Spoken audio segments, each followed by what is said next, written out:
কিবা এটা নতুন ট্ৰাই কৰিছোঁ, ভাবিছোঁ আপোনালোকৰ লগতো শ্বেয়াৰ কৰোঁ। দেখিছে নহয় মোৰ এক্সপ্ৰেশ্যন, খাই বিৰাট ভাল লাগিল। তাৰ বাবে মই গৈছোঁ নৰসিংহৰ পাত ছিঙিবলৈ। নৰসিংহৰ কোমলীয়া পাত কেইটামান মই ছিঙি লৈ আহিছোঁ। একেবাৰে নতুন ৰেচিপিও নহয়, বহুতে হয়তো বনাই খাইছে। আৰু এয়া হৈছে হালধিৰ পাত। হালধি বেলেগ ঠাইতো আছিলে, কিন্তু ছাগলীয়ে খাই একেবাৰে শেষ কৰি পেলালে। সেইবাবে এই পাতকেইটাই লৈ আহিছোঁ। মই 3টা পাত লৈছোঁ, 3টা বা 4টা পাত লৈ ল'ব। এয়া ঘৰৰে আদাৰ অকণমান ঠাৰিডালো লৈ লৈছোঁ। আদা নহৰু এনেকৈ লৈ মই খুন্দনাত খুন্দি লৈছোঁ। তাত মই 2টা জলকীয়াও দিছোঁ।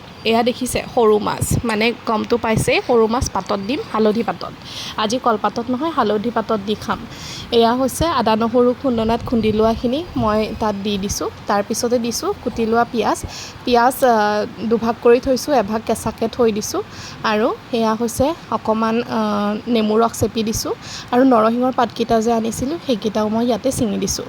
তাৰপিছতে এচকল নেমু দি দিছোঁ পাতলীয়াকৈ কাটি, নিমখ হালধি দি অকণমান মিঠাতেল দি আৰু দিছোঁ মান ধনিয়াৰ পাত। গোটেইখিনি ভালকৈ এতিয়া সানি ল'ম।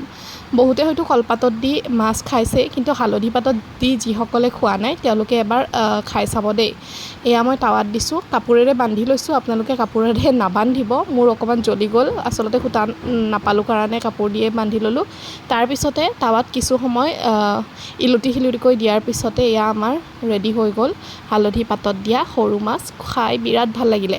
আচলতে কেঁচা হালধিৰ গোন্ধটো প্ৰত্যেকটো মাছতে পাব। আপুনি যিমানে খাব সিমানে কেঁচা হালধিৰ এটা ফ্লেভাৰ পাব।